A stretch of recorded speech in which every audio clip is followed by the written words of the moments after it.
refrigerator relay overload. This is for your compressor. To get to the back of the refrigerator, you would want to make sure your refrigerator is unplugged because you're dealing with 120 volts. So unplug your refrigerator, and then you would want to remove that cardboard panel.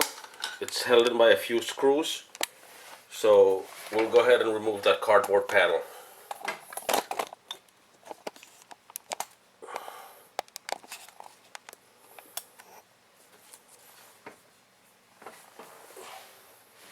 Some of my screws are already out.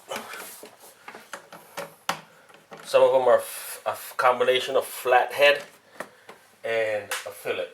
Flathead and a hex.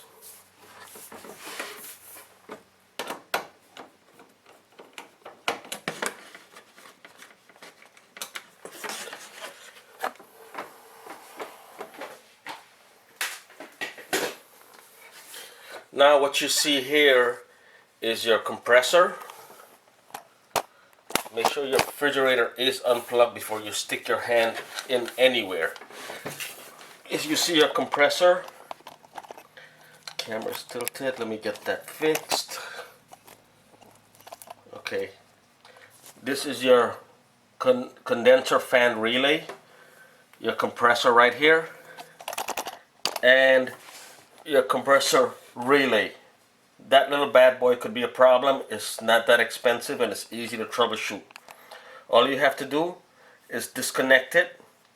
Well, once you plug your refrigerator and see that the thermostat is on and that fan kicks in and you don't hear the compressor kick in,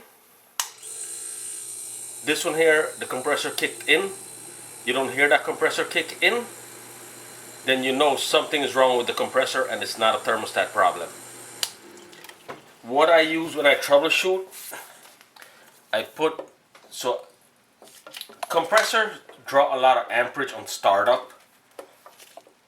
So what I do is I get a switch and I put it in between an extension cord and the refrigerator. That way all I have to do is flip the switch and I don't get a spark when I plug something in.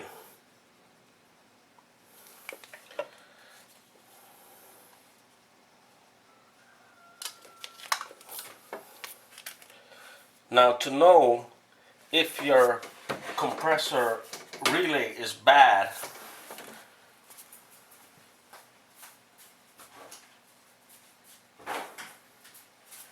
you can unplug it, and once you unplug it, you shake it. That's what the relay looks like. When you shake it, if you hear a noise, it's dead. If you still want confirmation, you take a multimeter and you check for continuity between the two bottom pins or from the two hole that plugs into the compressor. In this case, I'll set up my meter and I'll show you that this particular one, I'm going to set it to my ohm setting, continuity, so I hear that tone. Here's the beeping noise. Okay, now what I'm going to do is put it in here for continuity. Nothing. The meter says OL, open line. To remove that relay, you first need to remove the cover.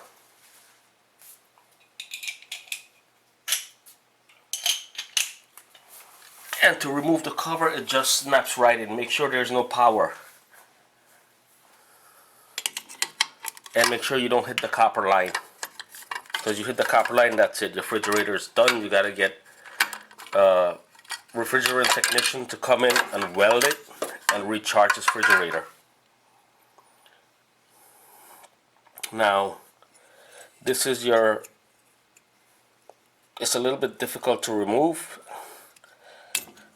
but this is your relay. See, there's no shaking. If you can't remember where your wire go, just take a photo of it. So this relay came in two parts.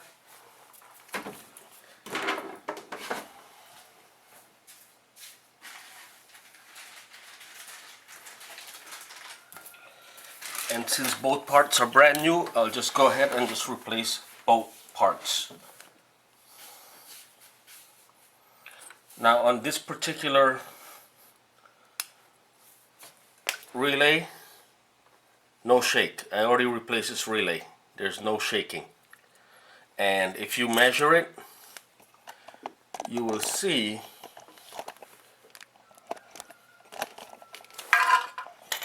get my meter in place.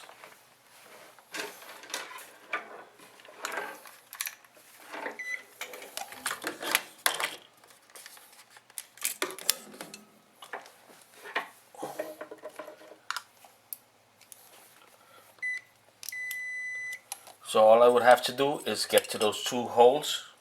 1, 2. There you have resistance. You have continuity. No open line. So you know the relay is good.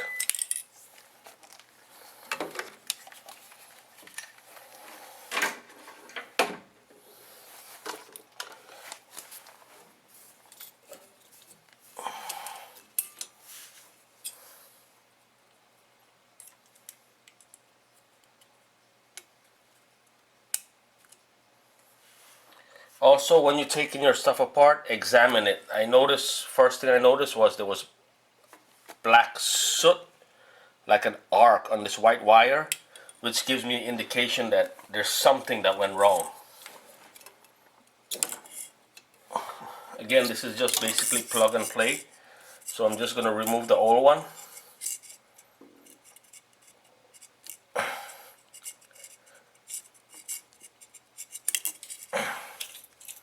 Put the new one in. If the new one is loose, you can just take a needle nose pliers and tighten it up. If you don't remember where your connection goes, you can always take a photo.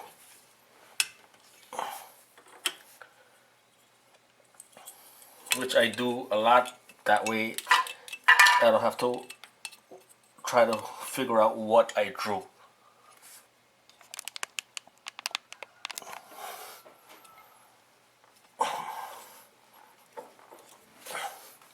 New part is going to be a little bit, this part is a pressing part and it's going to be a little bit tight. You can look at it, see when it's touching, and then you know it's good.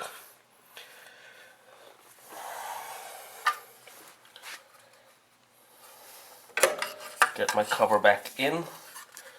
You look at the cover, you can see it's basically just a snap-in, holds on top.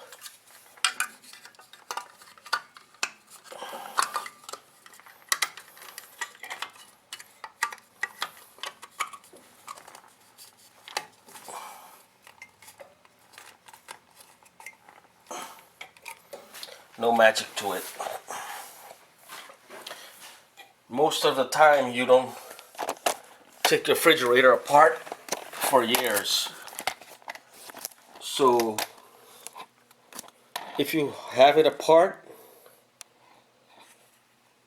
see that coil that's back there?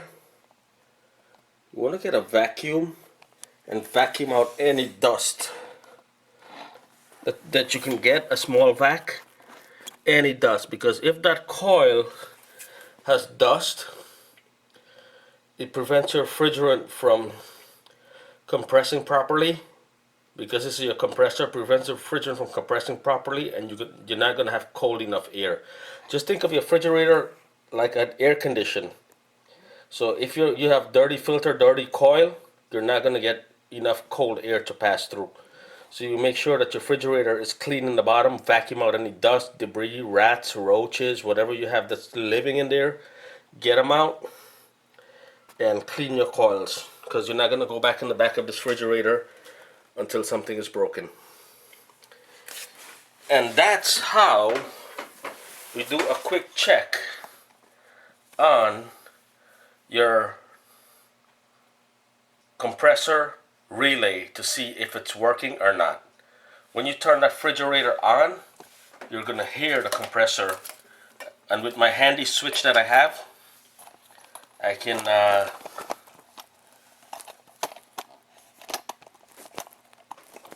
do this quite easy, and you can see the fan, and you avoid any sparks.